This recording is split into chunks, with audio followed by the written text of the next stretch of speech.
నేను పిఎం గారి తోటి ఒక అల్లూరి సీతారామరాజు విగ్రహావిష్కరణ సభలో పాల్గొన్నప్పుడు అది చూసి ఒక వ్యక్తి, ఒక రాజకీయ నాయకుడు అండ్ కొన్ని అవాకులు చవాకులు వెళ్ళాడు నా మీద. అప్పుడే రాజకీయాల్లో లేను, రాజకీయాలు వద్దనుకు దూరంగా వచ్చేసిన వాడిని. అయితే నా మీద ఏదో గౌరవంతో నన్ను ఎంకరేజ్ చేయాలనో, లేకపోతే ఆ జిల్లా వాడిని కాబట్టి, పశ్చిమ గోదావరి జిల్లా వాడిని కాబట్టి, అక్కడ ఒక సెలబ్రిటీ కాబట్టి నన్ను అక్కడ ఆ కార్యక్రమంలో నన్ను కూడా అక్కడ పార్టిసిపేట్ చేసేలా అవకాశం ఇద్దామనో ఏదో ఆయన పిలిచారు. సరే వెళ్ళారు. కానీ ఆ సదరు వ్యక్తి నా మీద అవాకులు చవాకులు మాట్లాడు. దానికి అర్థం లేదు, ఏమీ లేదు. నేను ఒకటే, అది నేను కానప్పుడు అది నన్ను అంటదు, నన్ను తాకదు, నేను ఫీల్ అవ్వను. ఆ అన్నవాడి నోరే అది అతని స్వభావం. సో నా స్వభావం ఏంటంటే నేను అలాంటి వాటికి స్పందించను, ఏమి చేయను. కానీ నన్ను ప్రేమించే వాళ్ళు స్పందించకుండా ఉండరు. వాళ్ళ స్పందన ఎలా ఉంటుంది అంటానికి ఈ ఉదాహరణ చెప్పాలనుకుంటున్నాను. అదే వ్యక్తి ముంపు గ్రామాలకి ఈస్ట్ గోదావరికి వెళితే ఒక ప్రౌఢ, ఒక అమ్మాయి, బిడ్డ తల్లి, ఒక రైతు, ఒక మోదుగురు రైతు ఫ్యామిలీ లాగా ఉంది, రిచ్ ఫ్యామిలీ. ఆ అమ్మాయి ఆ వ్యక్తిని నానా దుర్భాషలు ఆడుతూ ఏకంగా తిడుతూ ఉంటే తలంచుకుని అలా కాము వెళ్ళిపోతున్నారు ఆ చిన్న పడవలో. మళ్ళీ తిరిగి వస్తావు కదండి, ఎంత చూస్తాను అని మాట్లాడుతుంటే నేను ఎవరో నాకు ఆ క్లిప్పింగ్ ఎక్కడో నాకు తారసపడి నేను చూశాను. మామూలుగా ఫ్యాన్స్ రెచ్చిపోవడం ఇలా ఉంటే కనుక అనవసరం చేస్తున్నారే, లేకపోతే బాగున్నాయి, ఎందుకో సర్లే వాళ్ళ ఆవేశం అలాంటిది అంటూ మళ్ళీ సర్దుకుంటాను. కానీ ఆ అమ్మాయిని చూస్తుంటే, ఆ గృహిణి, నాకు చాలా ఆశ్చర్యం అనిపించింది. చూస్తుంటే మనలాంటి మాస్ ఫాలో లేదు, చాలా క్లాస్ లేడీ. నాకు ముచ్చట కలిగి ఎవరు ఆవిడ, ఎందుకు ఆవిడెవరో తెలుసుకుంటాండి అన్నాను. తెలుసుకుంటే వీడియో ఒకటి అమ్మాయిది ఇంటర్వ్యూలా చేస్తే అది నాకు పంపించారు. అది బయటకు కూడా సర్క్యులేట్ కాదు నా పర్సనల్గా. ఆవిడ అన్నమాట ఏంటంటే, ఆయన మాకు ఏదో పెద్ద మాటలు మాట్లాడింది అనుకోండి, ఏదో భగవంతుడు దేవుడిని ఎవరిని చెప్పదలుచుకోలేదు. ఆయన మాకు చాలా ఆరాధ్యం అండి.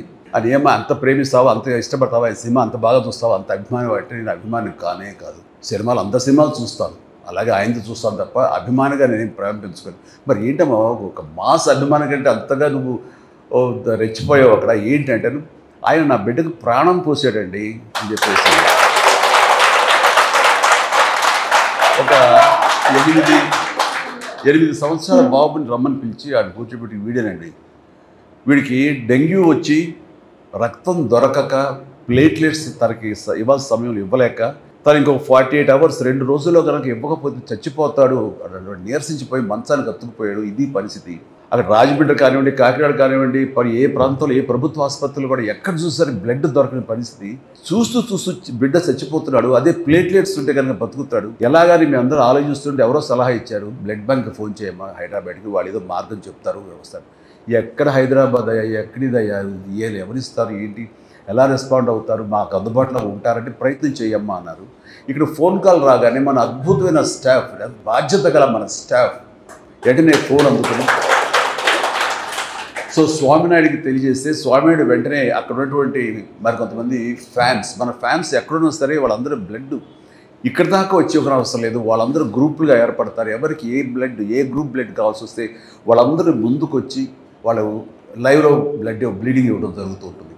అట్లాగా రేర్ బ్లడ్ అయినా సరే ఆ కుర్రవాడిది 5-6 మంది కుర్రవాడు ముందుకు వచ్చి ఆయా హాస్పిటల్కి వెళ్ళి వాళ్ళు ఇవ్వడం జరిగిన తర్వాత ఆ బిడ్డ బతికాడు, ప్లేట్లెట్స్ ఎక్కించడం బాగుంది. చెప్పండి అయ్యా, ఇప్పుడు నా బిడ్డ చేతితో చూస్తుండగా చనిపోయి బిడ్డని మళ్ళీ బతికి బట్టగట్టాడు, ఇది ఇలా తిరుగుతున్నాడంటే మరి ఆయన నాకు దేవుడుగా ఏమవుతాడు అన్నారు.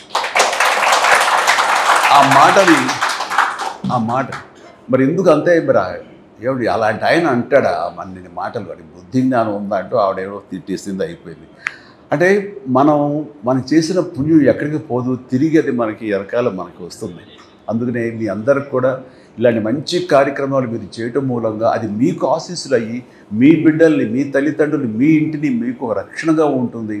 అందుకని ధర్మో రక్షిత రక్షత అంటారు. అట్లాగా మీరు మంచి పనులు చేస్తే అదే మంచి బౌన్స్ బ్యాక్ అయింది. ఇక్కడ